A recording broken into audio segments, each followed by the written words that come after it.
tale. And I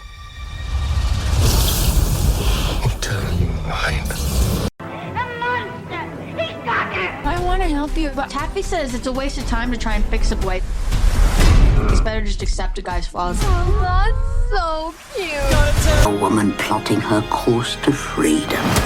How delightful. Some assembly may be required. Let's do the mash. Let's do the monster mash of Frankenstein. This episode of Gender Pop tackles a few of its adaptations, exploring their depictions of its female characters and toxic masculinity. Just a few disclaimers before we move on. The recording of this was a little bit wonky, so if your ears are confused here and there, I do apologize. The irony is not lost on me that I quite literally had to Frankenstein this episode together, but it is here and it's enjoyable all the same. Also, as usual, strong language is used throughout, spoilers abound, and we do discuss some unsettling themes, so just a bit of a fair warning. If you would like to support me in this podcast and or want to possibly even be a guest, you're in luck, because I have a brand new link tree that is linked in the show notes, so check that out. Alright, let's open the door to the lab and dive in.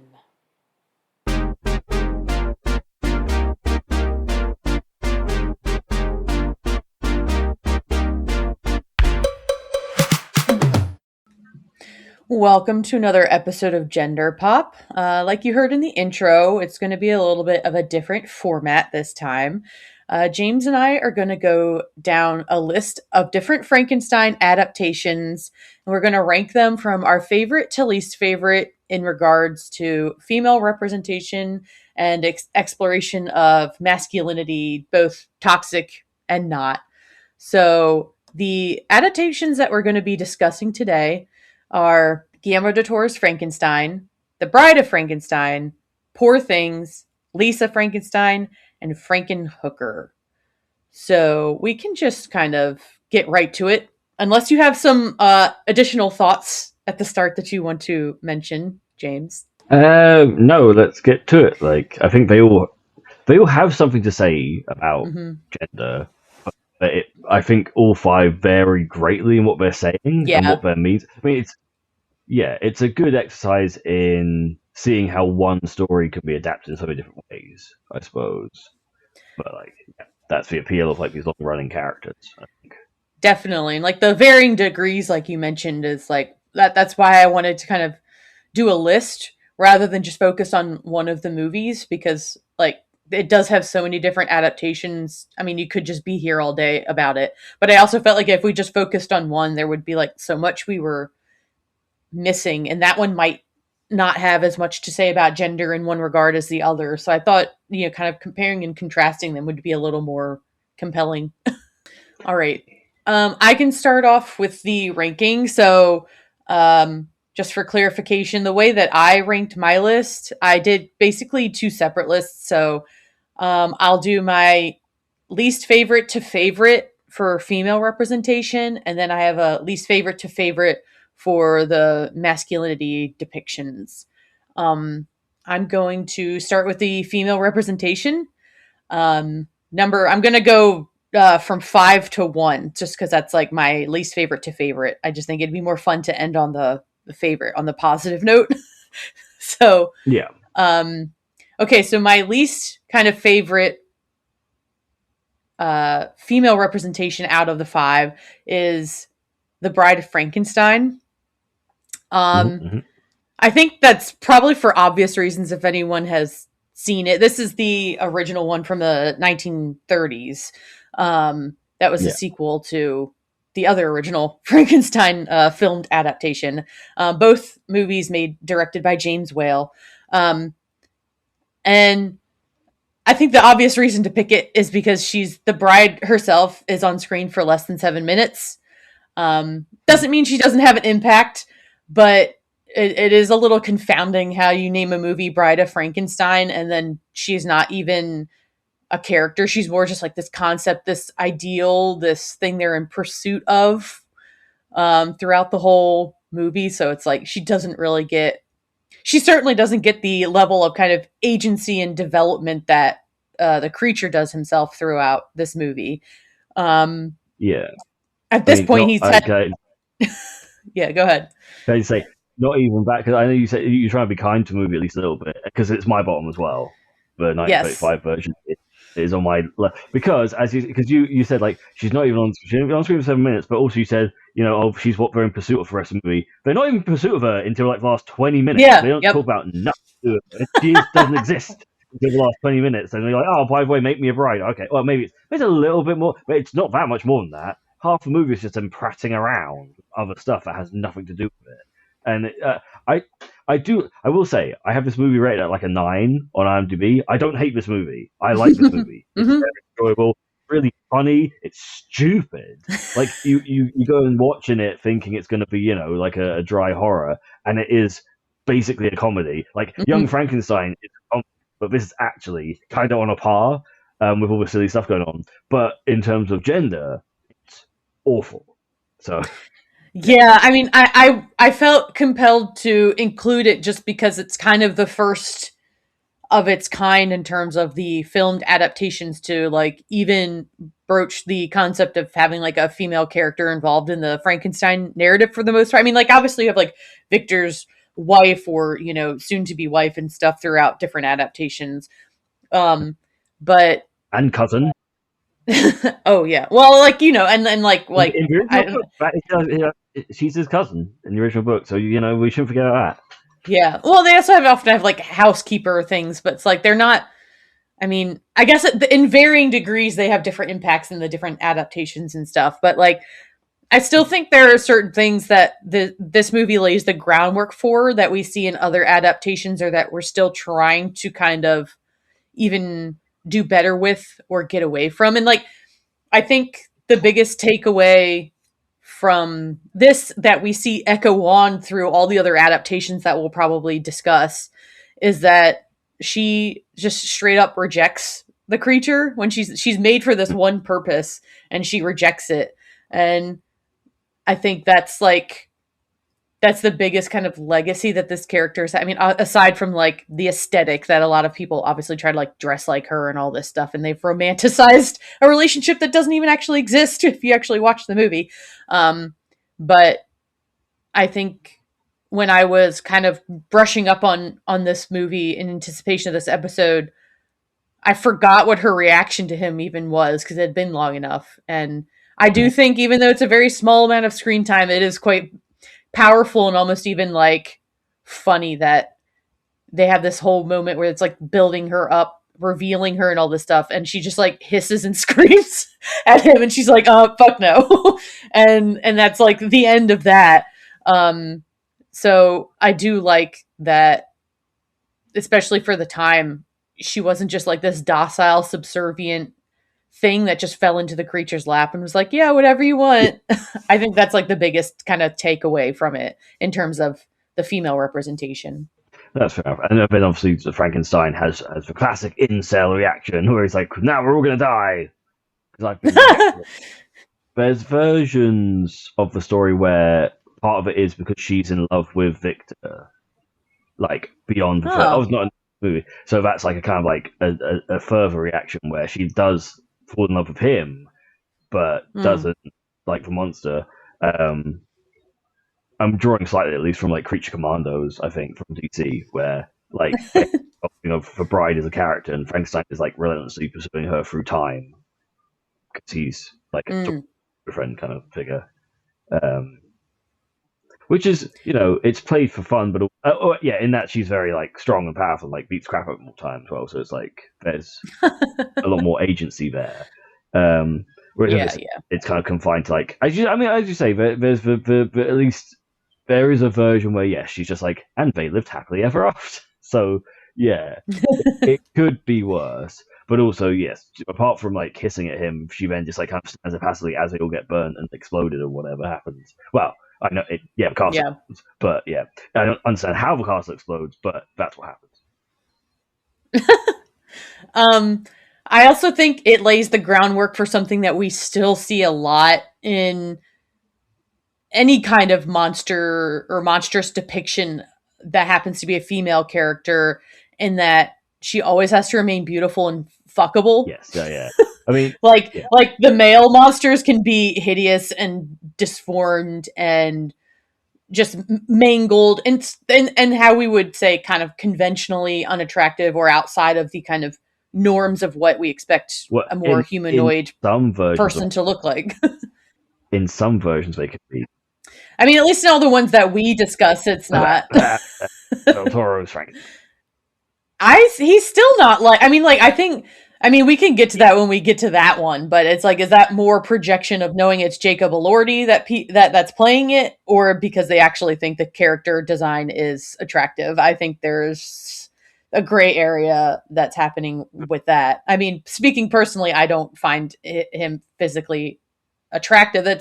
I'm not saying he's not physically appealing, because I think all the design in that movie is gorgeous, but like, I don't know. I think that's more like an actor hang up than the character hang up. I would disagree with Ben. It knows? Depends how much someone likes, monstrous people and all that type of stuff. Like, there is, as you were saying, like, there is a type of monster that's like attractive, but there's a type that's not, and there are like things to do to like ways to depict that and choose like proportions and colors and all type of things like that to appeal to one or the other. And yeah, the original Frankenstein monster is very much appealing to, like, he is like supposed to be deformed. Like, he's more unattractive in the movies than he would be in the books, because in the books he's just kind of like a big hulking figure. Whereas in the movie they're like, no, purposely like huge brow, like flat top, like just weird, like strange, unworldly proportions to make him purposefully more ugly and like detestable. Whereas, yeah, as you say, the bride is just a woman. And it isn't like every other thing that we're going to talk about too. Like, all the women, even if they're supposed to be more like on the creature side, are still have a degree of like maintaining their beauty or their more conventional beauty about them. An actually like bodily deformed woman amongst any of the movies I can think of. So, well. I mean, if you want to go very far, Frankenhooker has quite a few of them at the end, but they've got. Well, we can get to that when we get to... I mean, a mouth on a vagina. Yeah. Not anything else. Like, exactly. I mean, who doesn't? So, yeah, I mean, I think those are the two biggest sticking points for A Bride Of, and why it comes out to the bottom of my list, because other than that, it doesn't really have much to say or to do with, actual female representation in a deep way. Yeah, I've got like a couple of points to add about it. One being, I did like, well, kind of. I don't know if you care about this. I did like that the actress who plays Mary Shelley is also the same actress who plays the bride. Like, that's cool. Just as an idea, like, because they do frame it as her telling the story, so in her mind she is the bride, is what you're saying when you do that, and there's a kind of. So is there a level slightly of critique? Because at the start, it's very purposeful that Lord Byron and her husband is there talking to her, and they're like, and Lord Byron's like, "Oh, I can't imagine you, a woman, penned this terrible tale. It's crazy." Wait, okay, I've got the actual quote where he says, "Can you believe that bland and lovely brow conceived of Frankenstein, a monster created from cadavers out of rifled graves? And it was these fragile white fingers that penned the nightmare." Like, a finger on the knitting she's doing, and like screams. It's just really like very on the nose. Like, how could a woman have made this story up? And it's but classically condescending. Possibly it's satirical. Possibly, because it's so heavy. I know it might not be, but it's considering how like weirdly comical the movie is. There is a possibility that is supposed to be a whole, like, look at this bullshit thing. Maybe. Because that's my second point, is that while it is ridiculous, if you look at... it depends how you judge gender at the time, where it's like, what do you want from a female performer? Because all the women in the movie are, like, hysterical in terms of, like, they just scream and scout, but they're also the people who are, like, relied on mostly for the comedy. And it's like... So it's not like that, going back to the trope of what people used to say, especially in the early 2000s, women can't be funny. And it's like, this movie doesn't think that. This movie goes like, all of our female actors are going to get the chance to like scream and holler and like, and it's because it's not just like, oh no, it's like literally like Scooby-Doo levels of like, zoinks, and then they run away. Like it's like they are purposefully doing that, but it's not like, oh no, they just kind of like, because you'd expect like a 1930s film where a woman goes like, oh no, and then faints, whereas this is like very big performances, like comedic stuff, and yeah, so there's a level you could argue that they are giving these female actresses the chance to like be a comedic like force compared to the men who are mostly just going like, what's going on here? Apart from the Doctor, but that's a different. Yeah, I mean, I don't know. The beginning of it, I could see them trying to depict, because like it's obviously super well known now how the story came about. That she was challenged to make like a ghost story when they were like staying at Lord Byron's estate during like a storm and everything. And I could see them trying to like this film trying to just canonize that a little more. People might not have known at the time that that was like the origin story of it. But I mean, I don't know. It's old movies are often so, yeah, over the top like that it can be hard to know like if it's purposeful or if it was just the style at the time. We're so used to more naturalized performing now that when we see something that is, it feels much more purposeful than like back in the day when it's just like everyone was like that and approached like acting in that way. But I don't know, it's interesting because James Whale, who's the director, was one of the very few out gay men of the time. I mean, you think of what time these were being made in, and that's pretty shocking and impressive that he was, just, out and about being truthful about who he was. And I think sometimes, or I wouldn't be surprised if some of that kind of experience and sensibility leaked into, his work. Yeah, I think there are definitely some things going on in the movie. It's just very like clouded with weird things like having miniature people for no reason. Like, oh, look at me, I've got miniature. But there is a bit I noticed in the movie where there's a guy who very much is like, oh, what's always fuss about a monster? I'll go capture him, blah, blah, blah, blah. And then they capture him, and as soon as the monster breaks free, he just like is like, oh no, and runs away. And it's kind of like that fake bravado thing because he's just diminishing everyone else's reports and stuff. Like the women that come up to him and go like, "There's a monster loose," and he's like, "What is this monster?" Yeah. And then like he gets his comeuppance. Yeah, so there's I could do it. There are little tiny elements, and like it's not like Victor Frankenstein is like a heroic figure. He's kind of just like, well, what anything else, he doesn't appear for most of the movie. He's just in the first few minutes and then the last like 20-25 minutes. So it's interesting, but it's still on the list. Definitely does the least with all that stuff.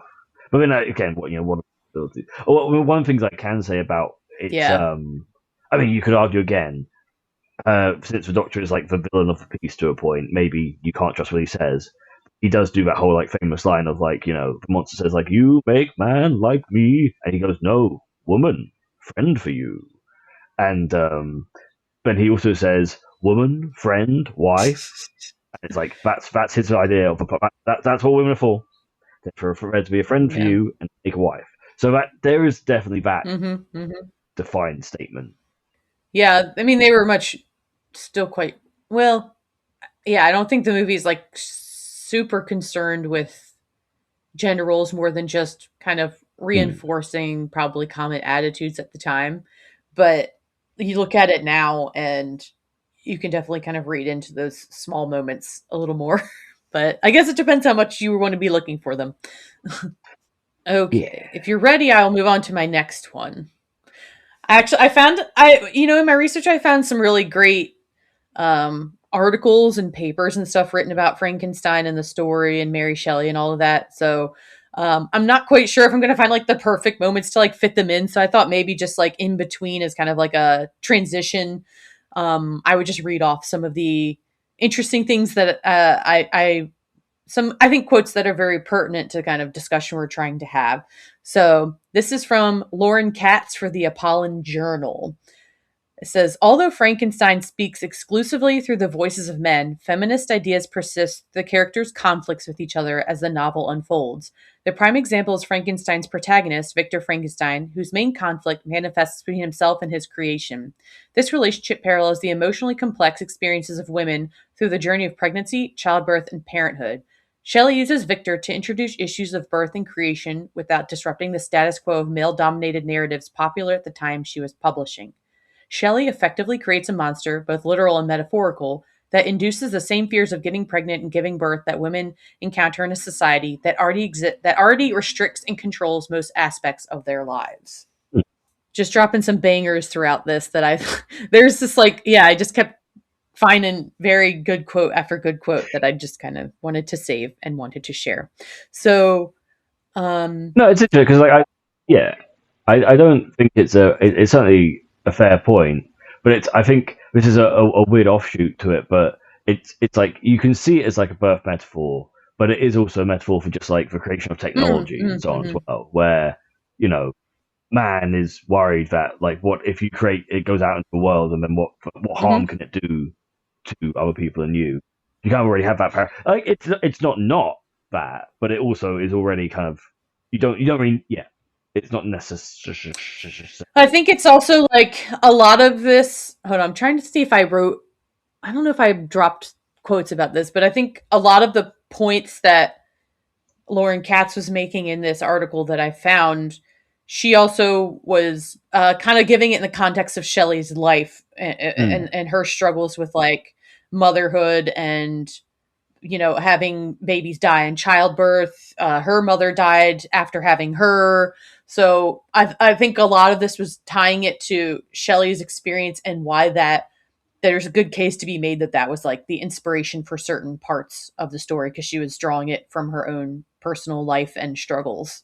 Okay, so coming in at number 4, second to last, least favorite female representation would be Frankenhooker. Yeah, it's fair.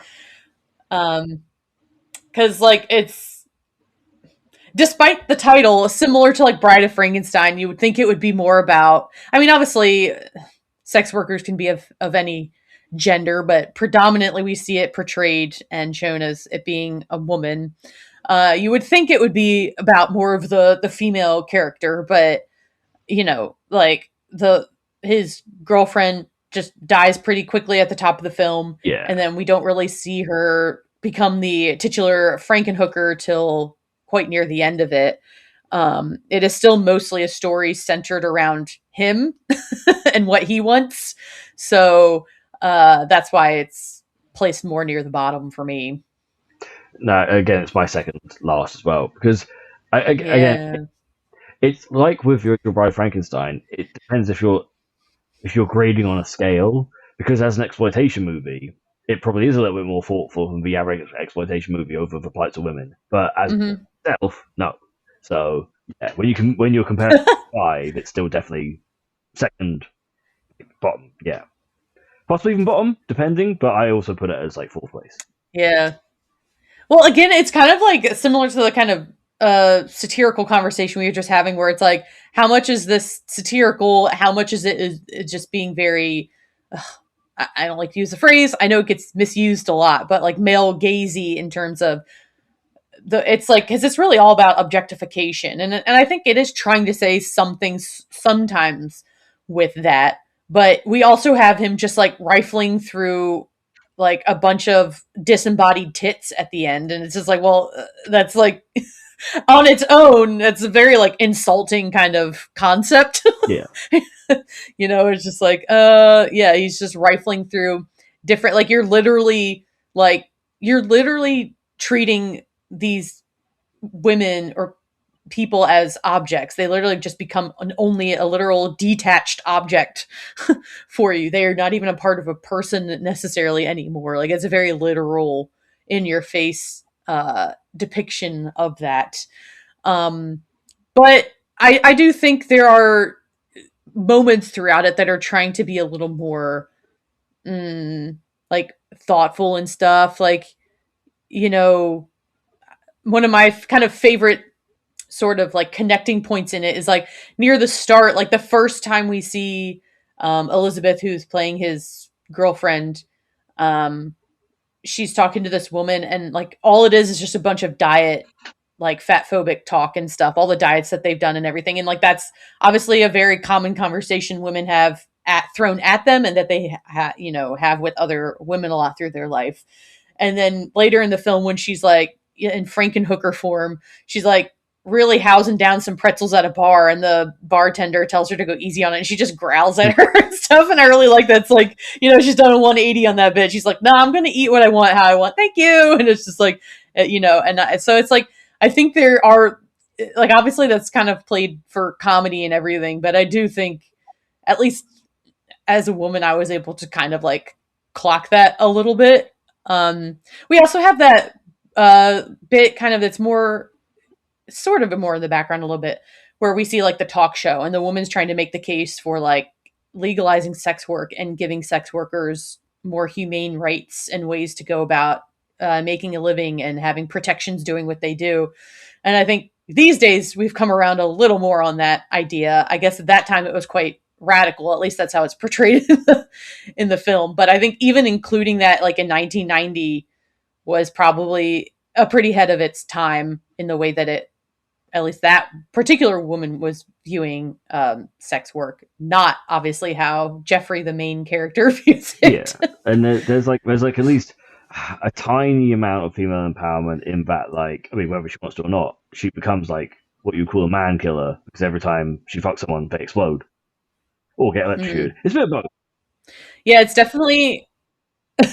Yeah, it's definitely a bit of like the very end is a bit of a female revenge fantasy a little bit there. Yeah, like when that, like, again, the head with the head on top of a pile of boobs with one hand, like, makes out with him and he goes, ah, and then. Well, I think it's just like, it's also telling that like the ending. So like for people who haven't seen it, this is a big spoiler, but like the very end is like like Jeffrey gets knocked out. She does the kind of Frankenstein's creature experiment onto him, but she gives him like all female body parts to go with his head. And like he's well, yeah, but like, I mean, she didn't have to do that. Like, it's a very pointed thing that she did. And obviously he starts freaking out and screaming and stuff. And it's like, it's interesting that, like, I don't know, that he sees a woman's body as like, I don't know, the worst thing to be almost. I do think there's a little bit where he says at some point it only works for women. So she kind of had to do that technically, but also it still is clearly like a bit of a revenge thing. But like it's like, but like, yeah, it is that, but it's also like I think you could argue that's why she couldn't use his body. Although there's definitely a point where he decides that he's going to like make her the best body rather than just giving her like a serviceable body. Because I made note of that, where there's a point where he's like talking to her head when she's dead, because he's. I mean, that's nothing. He is just mentally unstable from the start. But like, yeah, he says, "Oh, I can make you better. Like, give you all these perfect things. Like, rather than think about like, I could make you taller or stronger or whatever other thing you could give someone if you were going to make your body from scratch. It's like, no, you'll be like a model." Is what he says. So, yes, it's not. Like, I think I made a note of being like, did he even like her, or like how she looked? Because his only thing is about making her in the image of what he wants and all that stuff. And like, and it's, these kind of really rigid, impossible beauty standards that we all pretty much know very well by now. But I'm just like, yeah, it's much more as is common for the Victor type of characters in these things, is it always ends up being a much more about ownership and possession than actually trying to give personhood back to this person that died. And like with other female characters, you see this too, like the mother characters that we see are always just doing the most motherly shit. Like that's only their role. Like in the beginning, we see her mom making this party happen, doing everything, doing all the domestic things we associate with the party, making the food, setting everything out, making sure it's all perfect and everyone's enjoying themselves. Like, she's doing all the behind the scenes work to make this party happen. And then we also have that scene with his mom where he basically like confesses to her that he's like losing his fucking mind and is not well. And she's just like, "You want me to make you a sandwich?" Like, she's just like not registering it. And like, all she can think of is to like, I don't know. That's all she can think to do. Like, it's just it's a very hollow, shallow portrayal of a woman and also of a mother and everything. But, so like there are little like, I think Jeffrey is also a pretty good example of like a quote unquote nice guy that we know of, where it's like on the surface he seems I mean, obviously we see him as he's like unraveling and everything. We don't necessarily know how he was before that, but he thinks he's doing things like for the good of his beloved and all this stuff, Yeah, but he just kind of it's gets hard 'cause, worse like, and worse. I understand they wanted to be efficient because it's like a short movie, but they really should have gone into the whole like relationship between them more because like you get that he is so Yeah. like depressed that he drills a hole into his head to like forget like depressed he is, but at the same time it's like, well, okay, but so you're like, yeah, you've just got to infer that that's because of her and like not because you always seem quite moody when you meet. Yeah, it's difficult. It's a tiny bit more time to go over exactly why she means so much to him would have been good, I think. But I know it's a very schlocky, silly movie. They just want to get to the Frankenhook a bit. I don't understand why, but like, maybe we shouldn't be analyzing something so deep. But then at the same time, when you touch upon these gender issues, you kind of invite the comparison or the judgment, at least a little bit. Well, so like it has become a bit of a cult classic. I do people see it as like a feminist text of sorts, so I don't think we're pulling it out of nowhere. Like it has a bit of a history of people reading into it like this already. So that's why I reckoned it was worth adding to this list. And also, for the record, I wasn't laughing at the idea of like a man being depressed. I was laughing at the idea of like someone drilling their holes in their head because I found a nice little like a post on Reddit, and I know Reddit's like whatever, not necessarily credible, but there's a really good subreddit there called True Film, and it's like for big nerdy cinephiles and stuff, and people tend to post really thoughtful film takes on there. And in my research, I came across one that someone wrote, and they had like a line in it called "The implication being that in order to effectively think like a man, he needs to damage his brain, not only intellectually but morally as well." It's true. No, I did note that down. But like to do the things he needs to do, he has to give himself a kind of lobotomy, basically. And then obviously you have the actual pimp who is just like that without having done that. And there you are saying something when you do that. So yeah, there's at least something there because that part of the movie doesn't come in any other part apart from that. That it's what he does to because it's like I think 2 or 3 times he is saying to himself, "This is wrong. I shouldn't do this," and then he'll just drill into his head again and be like, "I can do it. It's fine." So it's pointed. It's not like it. It is all that it's referring to. Is like he wouldn't do this had he not done that kind of thing. It's like saying what sane person would try and kill a bunch of women just to get the perfect body for his dead girlfriend.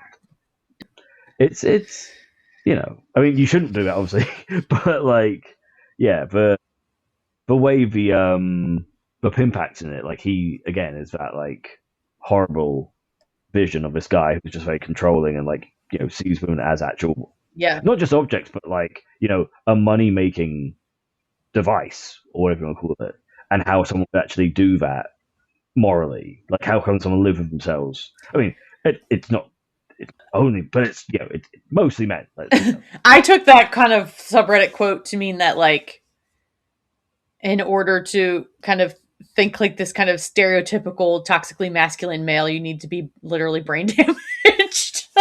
like you have to go down to your real baser kind of instincts, and that it's a very unkind view of the kind of predatory nature that a lot of men seem to possess or devolve into. I don't know if it's unkind.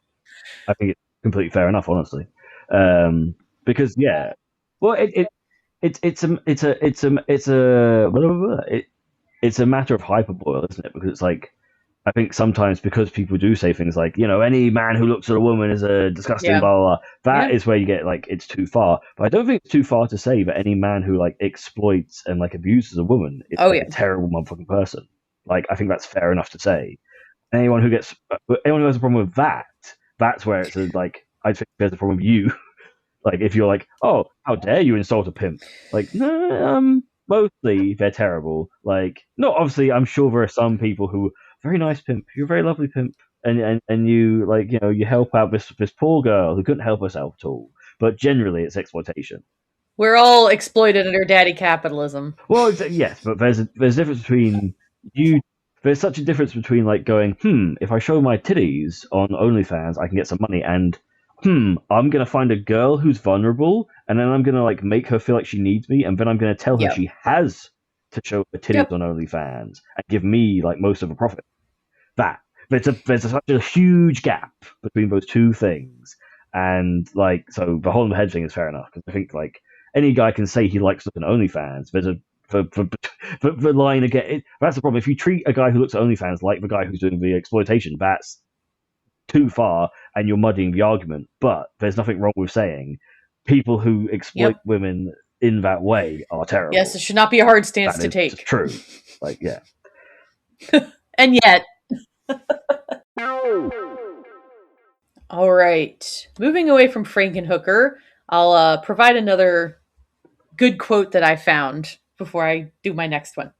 So it says, this is from Devin Hughes, who is a literary scholar. He says, for Shelley to successfully deploy her critiques of patriarchal society to an audience living within it, she had to incorporate subtle undertones and allegories in the narrative structure itself to voice her concerns discreetly, making the feminism inside the novel something that must be sought for rather than readily presented. Therefore, the use of male characters to actualize Frankenstein's thematic emphasis on creation as trauma enables the presence of controversial topics in the narrative without the dominant patriarchal majority detecting the subtle acts of feminine resistance. Okay. There you go. Boosh. So, number 3 on my list for female representation is Guillermo del Toro's Frankenstein. Yeah, me too. Ah, wow, we're quite in sync so far. Yeah. So I placed it here. I think it's a nice kind of midway point because it's certainly a lot better than the other two we've talked about, and I quite like. I do quite like the characterization of the women in Del Toro's Frankenstein, but it's obviously very much not the kind of emphasis, and he doesn't end up being too terribly concerned. It's kind of like we get these really great pockets of time with Elizabeth, and then also obviously we get a little bit with Victor's mother. But other than that, it's like it's so much more concerned with the kind of Victor creature relationship, as is, to my understanding, the novel as well. But I still think even in those small pockets that we get, a lot is done within that short span of time to offer really good contrast to the male characters. And obviously, like, particularly Victor. So those are the reasons why I have Del Toro's Frankenstein in the middle. What are your reasons for that? I think pretty much the same. Although, I think it's a better movie from a female perspective, just in terms of how they treat Elizabeth, instead of her being, his like betrothed wife at home, worried about him, only for her to then be killed. It's like, the female character at least has her own agency, and she's like, rejecting him, and she's playing with him a bit and stuff. Like, but it's not going to be higher than this because she is still kind of like a bit of an object of desire, a bit of a manic pixie dream girl, in a way. Like, while he doesn't get her, it's still kind of like framed like that. She's still, oh, she's so crazy. Look how kooky she is with her love of like dead things, like I am. But I know there's like more to it. And that's kind of, it's still there. That's still like what you're doing with her for the most part. And she does die, doesn't she? Yes. But he kills her in this case, rather than monster killing her. Yes.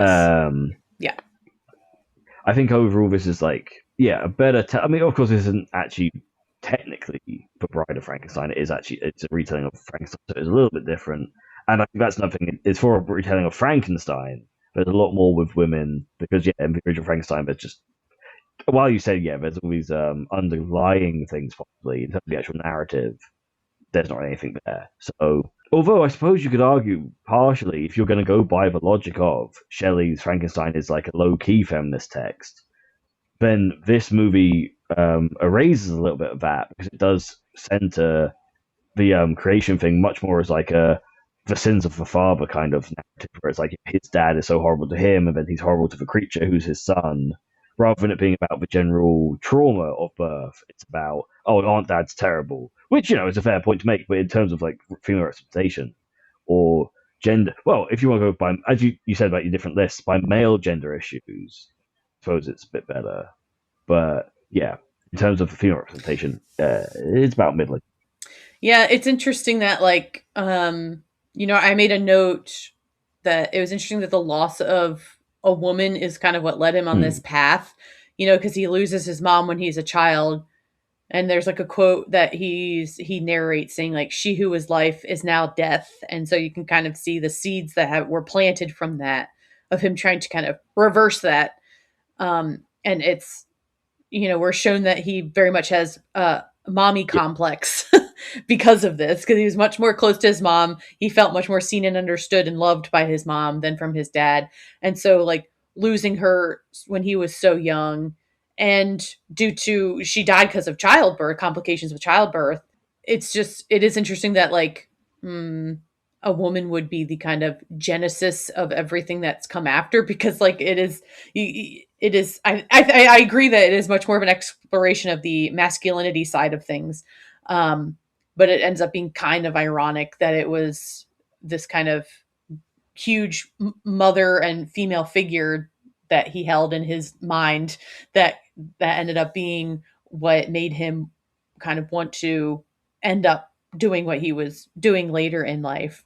But I think like, even if like the literal, what I think this movie does well with representation wise is like removing like the literal, like a woman being there or not. I think it very much kind of like, compares and contrasts the different kind of energies that we associate with like a masculine energy versus like a feminine energy and stuff. We see like this in terms of Victor trying to pervert nature and the natural course of things, and Elizabeth, like one of the major interactions we see her have in the film is when she first meets the creature, and she like, I don't know if this is when she first meets him, but like when she goes down there by herself at night and he gives her a leaf and she takes it, and we see that she holds on to it for like the rest of her life. And that's obviously, a leaf is a part of nature, and they have very much the opposite viewpoint on it than Victor has, where he just sees that as something to conquer, whereas they see it as something to like embrace and appreciate. It's very much a nature versus man narrative, of course. But and like I also like that she is kind of like the only person to consistently call Victor out on his shit throughout the movie. Like you kind of see people either are trying to use him, he's just like dominating people, or people are kind of like on tiptoes around him, like they don't necessarily like him, or they're scared of him. But she's the only one that kind of voices to his face that he's being manipulative. She calls him out on calling the creature an it versus using like actual person pronouns to describe this like living being. And so I do think, and like you were saying, she kind of she's presented as an object of desire for Victor, but like that majorly backfires on him.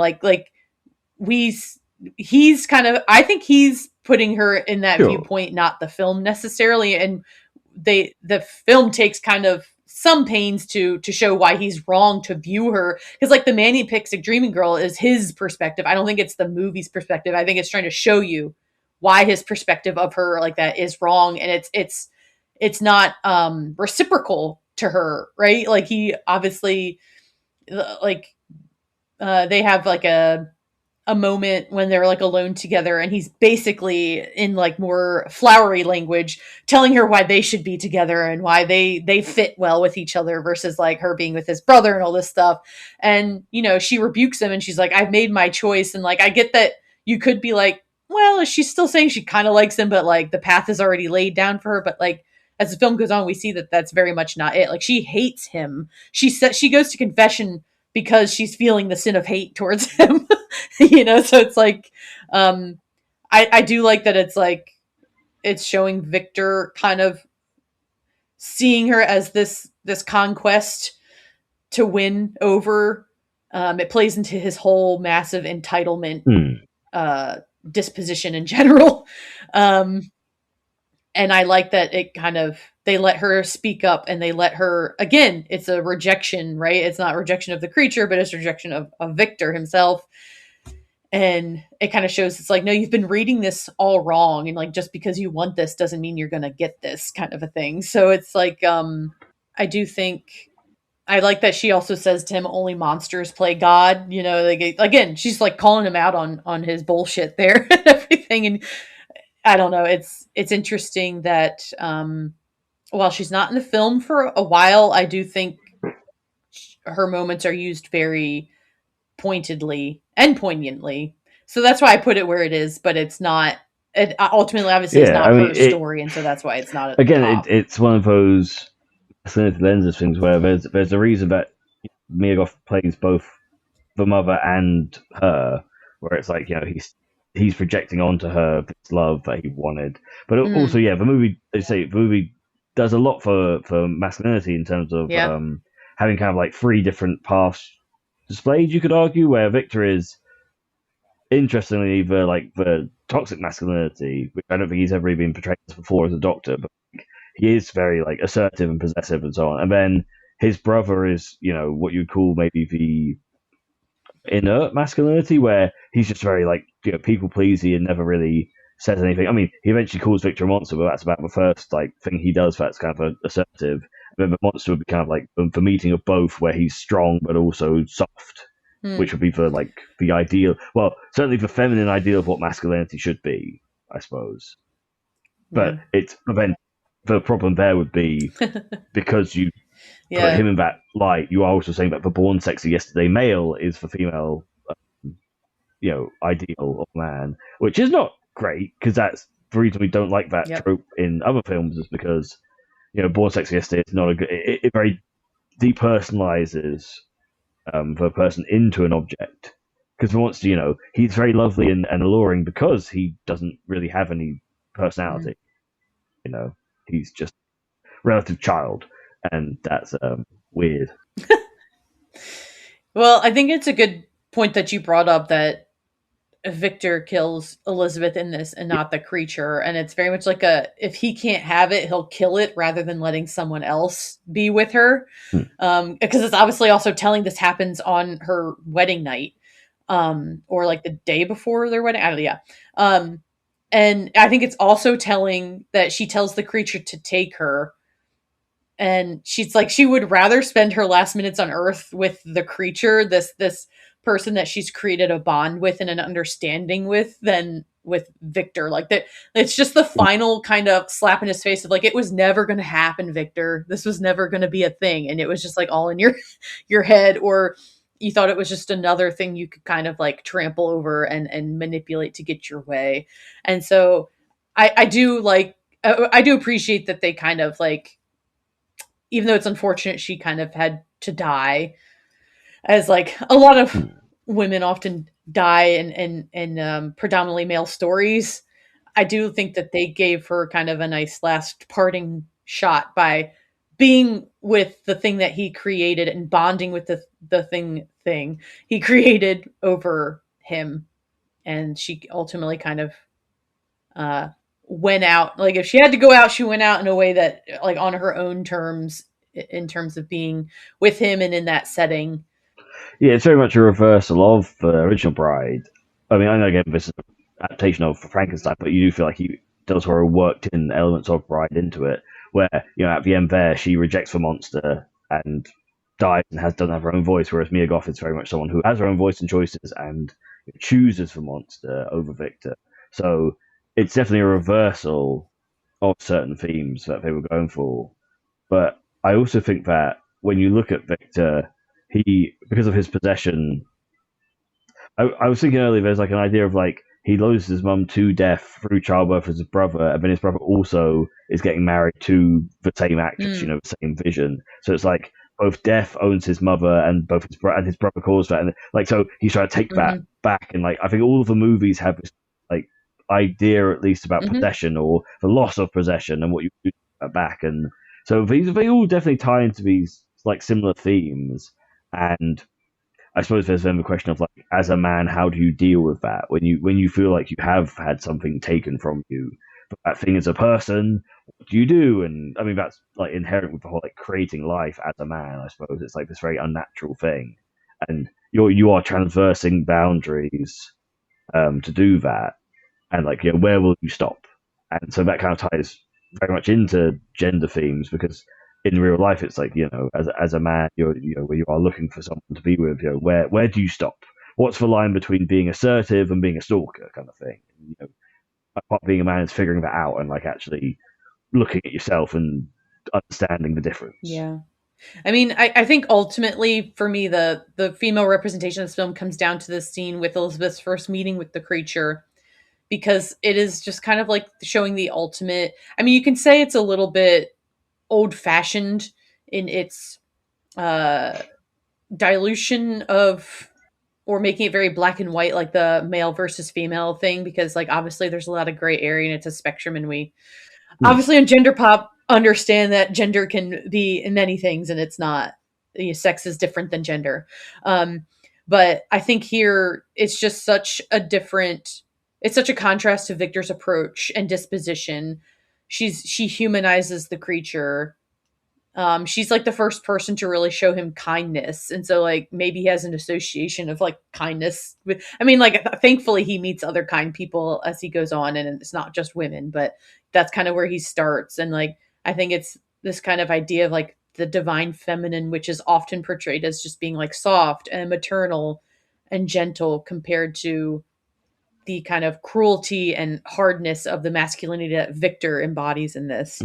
And so, when I was rewatching this film, that's the scene that kind of really stood out to me the most, and why it endeared me more to its female representation, even though, again, like we said, Elizabeth and the mother and other female characters aren't really present in it too much. I can move on to the next. I'm trying to see if there's another. Okay, well, I have a few. I have two because they're shorter quotes before we move on to the next one. So, the concept of womb envy was coined in 1924 by Karen Horney and acknowledges the inherent power and terror of the female ability to procreate and potential male yearning for control over this essential process, which I think speaks to what you're saying about Victor and how he was kind of trying to be the one to birth something into the world. And in the world that they live in, that's a kind of against nature. And then also, without the presence of female characters, the audience is more likely to recognize the consequences of a masculine world, which I think also speaks to us mentioning how little screen time like Mia Goth ended up kind of getting overall, but that the absence of that is making a point in itself. Okay. So my second one, so we're getting to the top two now. For female representation is Lisa Frankenstein.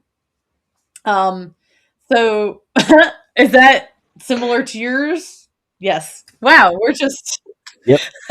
That's exactly wow. Right. Yes. Okay. No difference at all. Yeah, I mean, I think it was kind of inevitable that we would both pick these two to be the top because, like, just quite obviously, they're the two movies that have an actual female lead.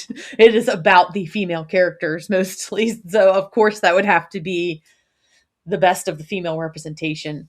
But, this comes second because it's not as a serious and in-depth portrayal as the next movie we'll talk about. But it is very much, and they're both gender bent, but in the opposite way, right? So like Lisa Frankenstein, it's like instead of the creature being a woman, the inventor or the creator is the woman in this sense. And I mean, I like this movie. I think it's a cute kind of quirky re-envisioning of the Frankenstein tale, setting it in like the 80s or whatever. Yeah, it's really interesting to see what the dynamic is when the woman's the one that's kind of in control of the process and everything that's kind of going on. So that's why it's my number two. Why is it your number two? Well, yeah, this is one of the ones I didn't get a chance to rewatch, unfortunately. So I remember watching it. I do like it as a movie, I think overall, but I just remember the resolutions annoying me. Like and so that's why it's number 2 though, because I think I respect a movie that has like what I would call an unlikable female protagonist, because I think that is rare. A lot of times you either just there isn't one, or they're made out to be like really perfect and stuff, and she's a very flawed individual. She is, in my opinion, a female incel. Like she's just lonely and desperate, and like has no sense of like the respect for other people's agency, basically, because she has obsessed with this guy, and then when she finds out he's having sex with her Yeah. half stepsister, I think, then like she's like, I'm gonna cut his dick off, and like that's just like give it to my guy that I created for myself instead. And so it's it's not great. I do think the stepsister's an interesting character, because obviously she's actually very supportive, and that's something that's a good choice. I feel like an interesting choice, because that's very rare in movies. So I like the movie because it does stuff that you haven't really seen that much before, but I also would like a character that I actually want to root for as well. So it's hard. It's a hard line. It's a hard line to draw, because I mean, Victor Frankenstein was never someone you're supposed to root for. So therefore, why should we root for Lisa Frankenstein? Yeah, would be a question, I suppose. But yeah, I mean, well, I think it does a couple interesting things where it's like it's her kind of female rage that ends up being the catalyst, because one of the kind of big moments that happens earlier on in the film is she's like at a party and she gets too drunk, and this guy's like helping her, and they end up in a bedroom, and of course he starts like sexually harassing her. He like starts groping her boob, and she rejects him, and he like throws the whole line of like, you're not allowed to stop it once it's started, that's in the rules. Like, what fucking rules are you even talking about, dude? Like, it's disgusting, and it's obviously rape culture. But it's telling that like when she's trying to assemble more parts for the creature, she takes the hand of that guy. So she's kind of reclaiming something that hurt her previously, which I think is a really interesting. I mean, obviously it is a bit of a like a fuck you to that guy, and like obviously she's harming someone doing so, which is not good. But I do think like if you're going to talk about this through a feminist lens, which I think it very much is, it is really telling that the hand that she gives him is one of someone that was sexually harassing her. So I think it weirdly is an oddly powerful kind of little inclusion there for her to do that. It's just kind of taking back something for herself, or trying to not victimize herself after having that experience. Maybe not that it's bad to feel like a victim after something terrible happens to you, but it definitely speaks to like her story arc of like where she started versus like just being much more in her power near as the movie goes on. Yeah, if if someone's not respecting your bodily autonomy, then it's fair enough to disrespect theirs. So there is like you cross the line with me, and I'm gonna cross the line with you by taking a hand.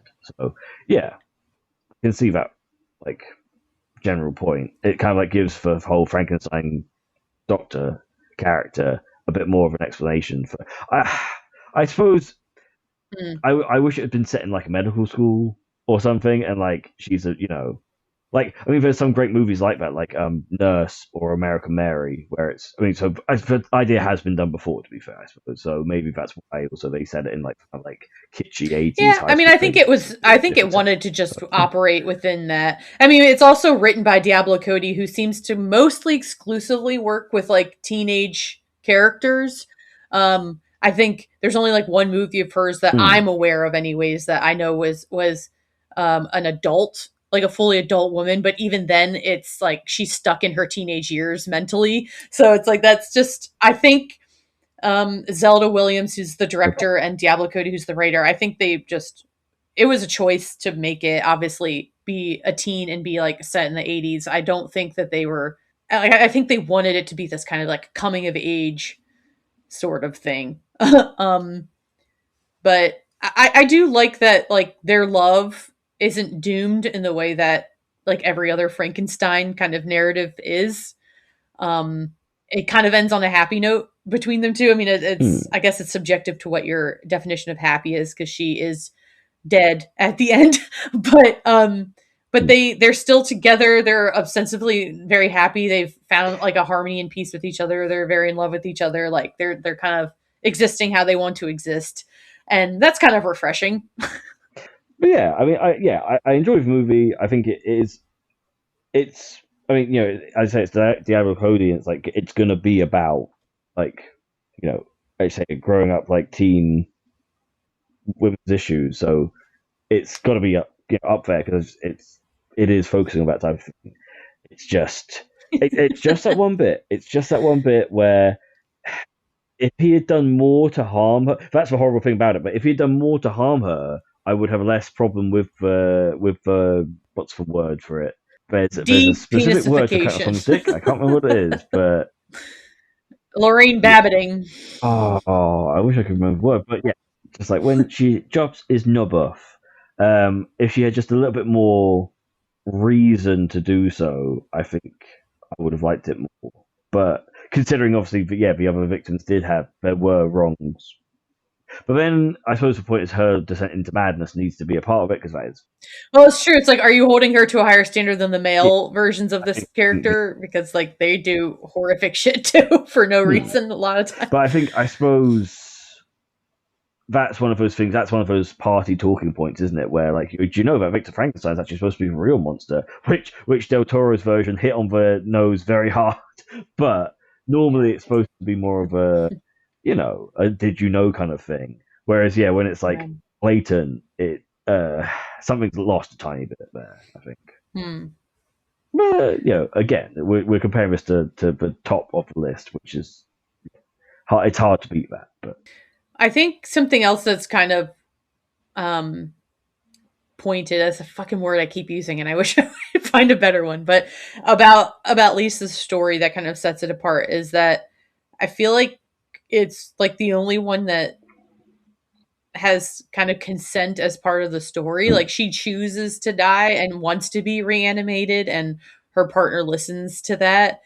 And because like a lot of the kind of Frankenstein narrative is doing these things for your own satisfaction and not caring what you're doing, who you're harming, how you're achieving that, and kind of like desecrating already dead people, or again having that sense of entitlement and ownership over other people. And it's kind of again, it's a refreshing kind of take on like someone doesn't have to necessarily assume these kind of roles in completely horrific and tragic ways, or it's nice that like it ends with them both being in the kind of states that they want to be in. How does he come back to life? So they do all of the kind of like science-y quote unquote bits through like the tanning bed. Her stepsister has a tanning bed, and so like that's so he comes into existence through the tanning bed. She dies through the tanning bed, and then I forget how that swap. I mean, like she dies by going into tanning bed. I forget how he comes back though. Maybe they do it at the same time or something like that. See, yeah, I don't remember. I can't like hate it for like having the vaguest of whatever things for that stuff, but I think I just have a very staunch view on like anything that even tiptoes towards being okay with suicide. Like I'm not a fan, so I think that also kind of like set me a little bit like, oh, I'm not. I enjoyed the movie, but there are certain things the movie's saying that I don't like, and that's one of them. Like, I understand that. I guess I didn't read it that way. I get it. Like she's still technically alive. Well, she's not. She's dead. That's the point. But like, yes, I think it's easy to read it that way. But about you never wanted to live. It'd be like if Lydia chose to die at the end of Beetlejuice, where like she's always acted like she wants to die, and it's like, oh, now you are. Okay. I feel like you're saying you'd be happy. People would be happy if they were dead, and I don't like that. Just my like a real bugbear. No, I get it, because that's kind of like that's how like the first season of American Horror Story ends. Big spoilers, sorry everyone, but that's been out for many, many, many years now. Uh, and like I didn't like that ending because I thought it was saying the same thing. Where I'm like, and like as someone that deals with suicidal ideation and depression and all that stuff, like I like to think I'm very sensitive and understanding about that. I guess I don't know. I would have to rewatch the ending again to maybe form a more knowledgeable reading of it. Because like I certainly would not condone something like that either. I suppose my takeaway is that just like I appreciate it trying to give the story in whatever regard that is like a sort of like a happier ending or a more harmonious ending where it's like they don't end up with at odds with each other. That doesn't have to mean that she has to kill herself for that to happen. I get that. I just like that it offers something different and maybe subverts this kind of like tragic, traumatic narrative that, and often like similar to how you can say this maybe romanticizes the suicidality and like the general Frankenstein narrative maybe romanticizes like toxic relationships a little too much or something, but or at least the audience's readings of it have often. And so like I just think it's nice to have an example of how this sort of narrative that we've all come to know very well doesn't have to end in the same way that we always know it to be. So in that regard, I appreciate it trying to do something I think different. there is just a general problem with any of these stories, like when it's like romance and death involved, where it's really hard to not make one character be like just kind of like an object of desire for the other one.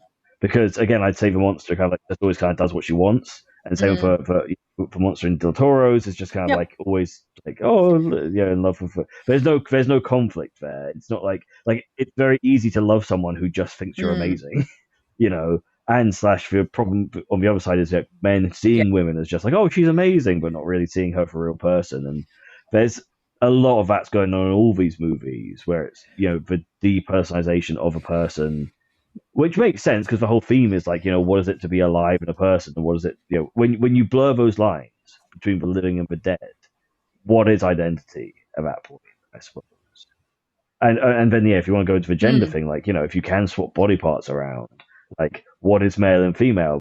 Well, to your point about identity, there's just like I think there is a kind of undercurrent of queerness that runs throughout this movie a little bit, both by like the viewers and the makers a little bit. I came across in my research of a writer named Tilly Bridges, who's a trans woman herself and has written extensively on this film being a trans allegory. That it's about Lisa like actualizing and accepting themselves as a trans man. And I will make sure to like make a blog post where I link to all the sources I use because the Tilly Bridges actually made it as part of a podcast, and it's like several parts. So I'm like, I'm not going to sit here and read every single part and everything. And it's also like they did a lot of work, so I'd rather people like give kudos to their work and check it out. But some of the kind of points that she makes towards it is like the use of the film's color, like green kind of is like a predominant color that's used, and that's often used as like a and not necessarily like an in-between, but not using like the traditional blue or the pink that we assign to, again, when people equate like sex and gender together. She also talks about like the shed being a metaphor for a transition, because that's where like the tanning bed is, and that's where all the kind of big transitory moments happen in the film. And when people change, like states are changing, like dead's coming back to life, life's going to dead. So I guess she's just seeing the tanning bed as a literal manifestation of it's interesting because sorry. Well, I could definitely, that's a really interesting point, because I could definitely see like the assembling the monster being more like an assembling of her identity as a man. But then but when you get into specifics of like the green, it's like I just thought that was like a reference to reality, basically. Yeah, I mean that's kind of why I'm just like I'm offering it as a Yeah. theory that one person had, and like for people to go ahead and read her entire kind of essay on it, Mm. like because she goes like I just wanted to offer a few examples of it, and it's also not my lived experience. Like I'd rather like someone listen to a trans person that's trying to make the case for a trans character than me who's not trans, but like she also was like saw the cemetery as like a physical manifestation of Lisa's heart throughout the film and not necessarily like as a literal place. Like yeah. And then that it's more a story about her loving herself enough to become who she's always wanted to be. And that and a lot of it is like what you were kind of saying, how she's like literally assembling a man and her idea of like the best idea of what a man could be or what she wants a man to be throughout the film, which is like I guess what this writer is saying is really what Lisa's trying to do for herself. So I think I prefer that I reading. just wanted to offer that up. Yeah, yeah, I yeah, do prefer that reading overall because then like her killing herself isn't her killing herself; it's her killing off her former self to become, right.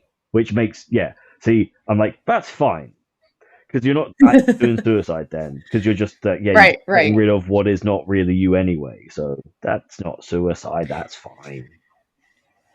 Yeah, I mean that's not a take that I don't think I would have come upon that myself because I do think it is it's a much more kind of subtle take, or maybe for people who don't have that as lived experience wouldn't maybe necessarily pick up on stuff, but it was definitely a perspective that I really appreciated and that I found fascinating, and that I think obviously shows that maybe this film has more to it and touches people in more ways than maybe either you or I have kind of glommed onto Yeah, with our kind of views and understandings of it. And I just like I just wanted to offer that as one kind of way to be able to read it. And obviously identity and queerness is just as important in the gender conversation as talking about masculine and feminine. So I'm always happy to just incorporate that into the discussion.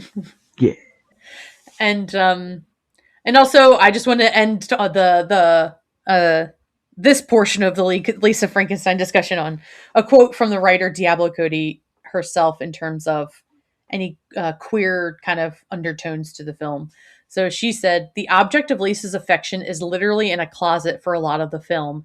I grew up not just in the 80s, but Catholic in the 80s, at a time when people around me were encouraged to repress any queer feelings that they had. And this relationship in this movie is hidden, so I think you can read some subtext into that. And even though it is somewhat of a heterosexual love story, they're definitely an offbeat pair. It's not a relationship that would be fully accepted by society in any era. So make of that what you will." Okay. So, my number one for the female representation is Poor Things. yeah. um and I think it's hard to deny that that would be number one, because out of all the kind of Frankenstein adaptations that we have so far, at least that I'm aware of, this is the kind of most female forward one, although that's very debatable and I'm sure we'll get into a discussion about that, but it just obviously had to be number one. Yeah, but I mean, this is I made my first note on this movie was it's basically twice the length of the original Bride of Frankenstein. Like, so there's a lot more. It, Yeah, yeah, it's a long I, mean, movie. I really I, like I said not that I'm complaining. Yeah, I really like it, but like but it's a very dense Mhm. movie, and I think it takes like I Yes. don't like saying this normally, but I think it does take 2 or 3 watches to really get everything that's going on because it's just so quick with what it moves on to each Mm, time that like I don't think you just can absorb everything it's getting because there's just too much going on. But I yeah. mean, yeah, Yeah. as I was saying to you before we started, like this has kind of jumped up to be like one of my top 10 movies like ever after this last rewatch because I noticed so many more things about the things she was saying and all that stuff. Like because I think there's a lot of arguments people have about how she's a born sexy yesterday character, but if you actually listen to what she's saying, Mm, like legitimately from apart from when she's like an actual infant in her head, because we're going to spoilers. Like her creation, Emma Stone's character is through the brain of a baby being put into the body of the mother. You know, So she literally has a baby brain at the start. But once she gets to grow, she then starts to see the world, I think, very plainly, and that gives her more insight almost in some ways. It's a very Yorgos movie. This is it's made by him, so of course it is. But it's the most Yorgos of all Yorgos movies in my opinion.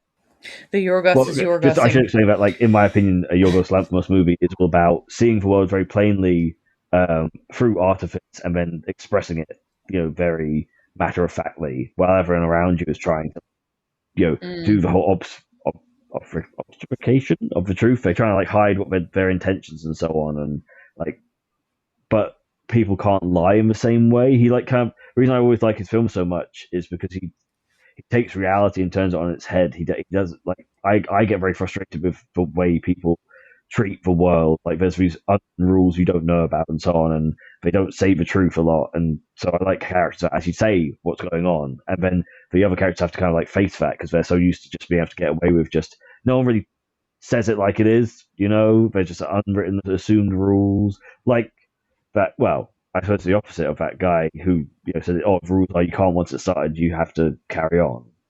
Like people try and get away with shit by doing that, and like in these films, they're often called on it. So yeah, that's where I'm starting from. So yeah, I mean, as you were kind of rediscovering your love for this film, I knew our discussion on it was going to be a really interesting and colorful one because I have beef with this movie in a bigger way than I think you do. But like also you've seen it more than I am, so you're more acquainted with the movie than I am. But like this, I don't think it would be surprising to people to know that this movie is quite divisive overall with people who have seen it. There's like countless analyses and articles and stuff trying to dissect just what the fuck this movie is really trying to say about like women and control and just like everything that the storyline entails. And like you said, it's extremely dense. I think that's just like the perfect word for it. It's a huge text to work with, I think. But because like there's even debate on whether it could really truly be considered like a feminist text, and I guess everyone's going to have their own opinion on that. I personally kind of feel like I'm in the middle of it, where it is a movie that I like. It is a movie that I appreciate its boldness and what it's trying to do and how it's trying to do it. I do think it makes some really great points. I do think its characterization of a certain kind of people is pretty spot on and feels like a necessary thing to try to like portray and get across to people in this day and age.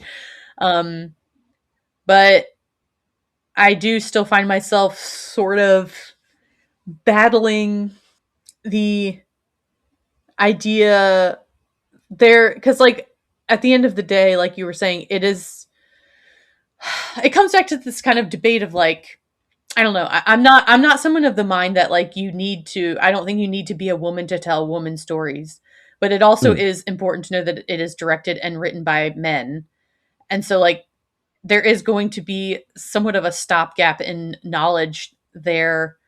And I do think sometimes this movie veers into territory of like men thinking they're being more clever and more knowledgeable about like female experience than they actually are, and sort of kind of patting themselves on the back about it.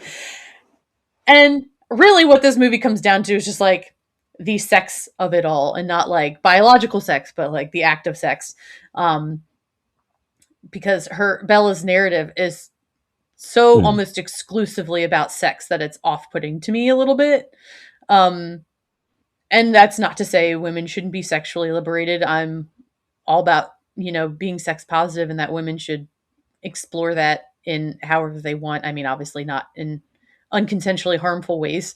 But like, yes, we need to see female characters that are free in that sense, in the way that we're often used to seeing men be free in that sense. But her self-discovery seems to be wholly wrapped and absorbed within sexuality. And I don't know ultimately if that's very liberating, because it still feels very much within a patriarchal view. I would, well, okay, yeah, I think I am at an advantage that I watched this the other day, because I would vehemently disagree Yes. with that. But I think if I hadn't seen it, I would, because it's so striking, all the sexual stuff, and I can completely see how that would kind of diminish the other stuff that happens in the movie to see like the full narrative of the self-discovery, because it's a big part of it. Like, I'm not trying to diminish the fact that like her, like, one feeling, like, yeah, discovering both touching herself and sex is not like the big moments of the movie, definitely. And they don't touch upon things like getting a period or whatever. They don't touch on anything else, or menopause, or any other female bodily reproductive thing, even really having children. They touch on it a tiny bit, but like, yeah, it's very focused in terms of that stuff on the sex. I can see it. But I kind of like, the reason I liked it so much was because I was watching it, and I kind of like saw the other stuff first, where the sex stuff is there, but it's not the narrative. The narrative is being a woman and constantly being told no, and then reacting to that no, and then the reaction to the reaction is more no, and it's just more no and more no. But she like keeps on finding ways to get round the no's, you know. Because when she's a kid, she's it's not about sex. It's about like, well, I want to stop for ice cream, and be like, no. And she just like freaks out about it, and then she, you know, discovers she basically, they keep telling her she can't go out in public and she can't be seen and she can't be on her own. So she finally finds this thing that she can do on her own that she finds pleasurable, which is masturbation. And then they tell her she can't do that as well. So then she's like, well, what if I? And then there's, yeah, and so it goes on from there. It's like it's a part of the chain. It's all the sex stuff, but it is. I don't think it's as, because then you also, once you get past all the sex stuff and the prostitution stuff, she learns about like socialism, and she starts to learn in France. You know, when she is a prostitute, she starts to go to all these medical. It's so far into the movie, I think people have just switched off by then. But if you watch that bit, the last half an hour or so, I feel like that's so little in comparison to the sex stuff, though. But that's the thing. It's like, again, that bit is like, feels like it's like an hour of a movie of sex stuff, but it feels like it's the whole movie because it's so like bright and colorful. Oh my god! Because then there also has philosophy stuff that happens before the prostitution stuff, where she's like learning from that guy about like the poor and what that means. So that's a whole thing where she kind of like realizes the realities that other people live. And, you know, she's this whole time been so angry at the idea of being told no, but then she realizes, oh, there are people out there who literally don't have a choice, and how that breaks her. And so she kind of like learns more independence through that as well. And then she goes to medical exams and realizes she wants to be a doctor. And she always kind of did want to be a doctor, because at the beginning she's also kind of like asking to dissect bodies, but they won't let her. So, I mean, that which is one of the best parts of the movie, where they're like, oh, only the dead ones, and she goes up to a male body, plays with his tiny penis for a second, and then starts stabbing him in the eyes. And it's like, well, that's her initial, because she's very like, I think the reason I find the character so interesting is because, like I said with the Lisa Frankenstein, it's interesting to see like a flawed female character, because she's not. People say, like, I think they read stuff like when she's just like, oh, yay, and they're like, oh, she's like sweet and docile. She like kills a frog, she stabs a guy. She's like a sadist. She's very violent as a character, just like innately. It's not like, oh, the men taught her to be violent. No, she's like a violent character. Like, I think a lot of it is like an essay on you know, the difference between restricting and trying to own someone and giving someone like support and care, and what can happen when you do one or the other. There's a lot in it, but that's, yeah. I guess my disappointment comes from like none of the male creature stories have been this centered around sex. Like, why is it just when it's like a woman in this interpretation that suddenly becomes such a forefront of the narrative? It's just very predictable, and it's very like sigh-inducing of like, and it's like, again, it's not that it should be completely absent of it. I'm not like against the idea of that being a part of the story, but it's just very telling when you hold it up against the other adaptations that this one is so concerned with her having sex and sexuality, while the other ones aren't. And it's just like, well, what's the difference here? Yeah, Like, it's, you know, it's and so it's interesting because I'm going out on a huge limb here, right? By putting this out there. Ooh, ending on a cliffhanger, I mean. What if I were to tell you it's just part one What can I say? We do a lot of yapping, and this is the story that keeps on giving. Part 2 will drop this Friday, but until then, please check out James's work, give me a follow on Threads, and of course, like and subscribe. See you all very soon, and thank you for listening.